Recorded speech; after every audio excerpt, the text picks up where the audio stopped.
Hey everyone, welcome back to my channel. এখন বাজে 11:30 11:30 আমি ব্লগটা শুরু করলাম। সবজিটা কেটে নিয়েছি, এখানে পেঁয়াজ কপি, আলু, ফুলকপি। আর ফুলকপিটা হালকা কেটে নিয়ে সেদ্ধ করে নিয়েছি। ওটা জলটা ফেলে দিয়েছি, নাহলে একটু গন্ধ গন্ধ লাগে। পেঁয়াজগুলো দিয়েছি, যেহেতু আর পেঁয়াজগুলো ওই জন্য অন্যরকমভাবে আর পেঁয়াজ দিব না। লঙ্কাটা এখানে উপরে কেটে দিব। ইন্ডাকশানে ডাল বসিয়ে দিয়েছি আর ওখানে সবজিটা রান্না করে নিব। তেলটা শেষ হয়ে গিয়েছিল,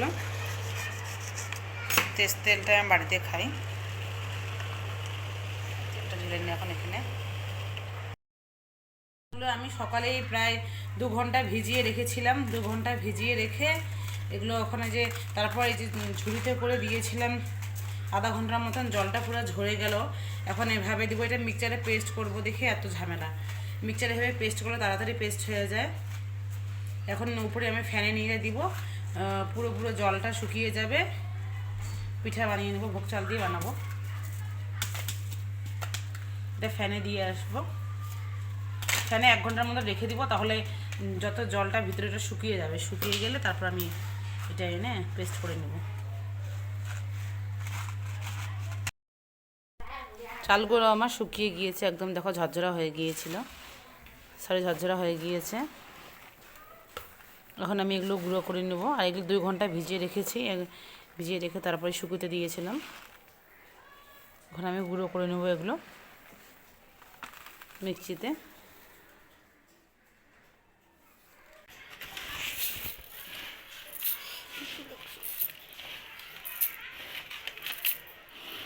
অল্প করেই দিই প্রথমে।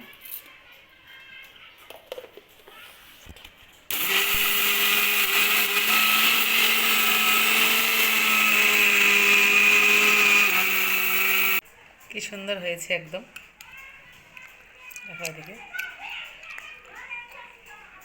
কত তাড়াতাড়ি হয়ে গেল।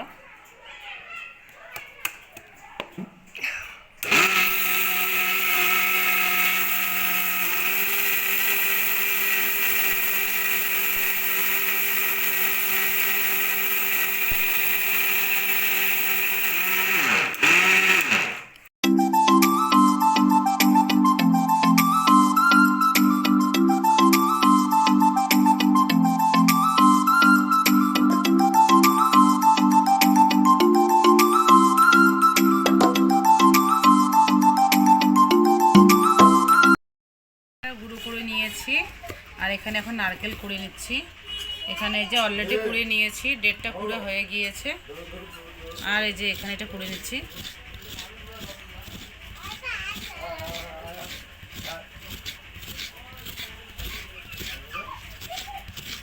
কুড়ে রেখে দেবো সবগুলো রেডি করে। আজকে শনিবার, কালে বাড়িতে গুড় এনে তারপর এগুলো বানিয়ে নেব আমি।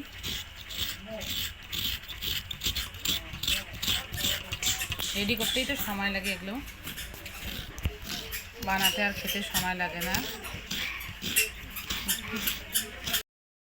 এখানে এখন আমার পোয়া পিঠাটা রাত্রেই ভিজিয়ে রাখবো। ব্যাটারটা বানিয়ে নেব। গরম জল বসিয়ে দিয়েছি, গুড় নিয়ে নিয়েছি, গুড়টা এখানে কেটে নিব। সারা হাতটা সরাই দাও। খাবে? কুসুম কুসুম জলের মধ্যে দিয়ে দিয়েছি আমি গুড়টা। গুড়টা এখানে গলে যাক আগে। গুড়টা যখন গলে যাবে তখন হালকা যখন কুসুম কুসুম থাকবে গুড়ের জলটা, তখন আমি এখানে আটাটা মিশিয়ে নিব।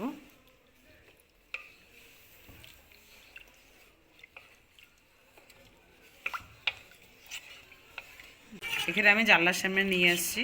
এটা হচ্ছে বাইরের হাওয়া লাগছে আর ঠান্ডা হচ্ছে, এটা প্রকৃতির হাওয়া। ঠান্ডা করে তাড়াতাড়ি গুলিয়ে নেব, আমার সময় নিয়ে রেখে দেওয়ার জন্য। এভাবে এই জন্য নেড়ে নিচ্ছি ঠান্ডা হওয়ার জন্য। বাইরের হাওয়াটা আসছে, ঠান্ডা হচ্ছে, জানলার সামনের জন্য রেখে দিয়েছি। নিচ্ছি আমি জলটাকে।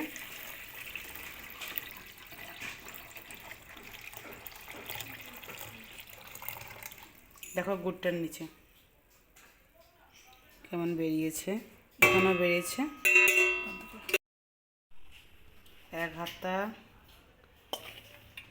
2 হাতা প্রথমে দিলাম, হাতা দিয়ে যেতে দিচ্ছি। নেড়ে নেবো এটা।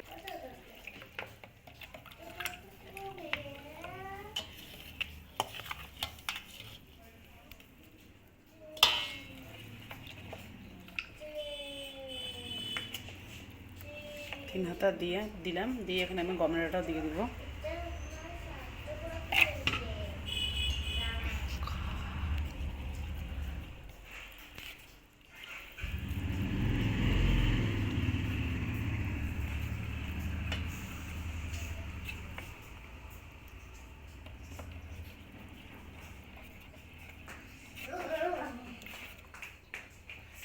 সুজিয়ে দিয়ে দেবো আমি এখানে। এরপরে আধা কাপ সুজি দিয়ে দিলাম। চুপ করো, চুপ করো। এখন আমি হাত দিয়ে গুলিয়ে নেবো এগুলো, এখন ব্যাটারগুলো সবগুলো।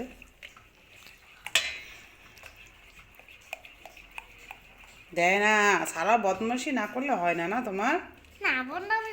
হ্যাঁ, বদমাইশি করতেছো। মোটা লাগতে বদমাশি করতে। যত ভালো করে গুলো হবে অত ভালো, যত ফেটা হবে ভালো করে। পাতলা পাতলা লাগতেছে, আর একটু আটা দিব আমি।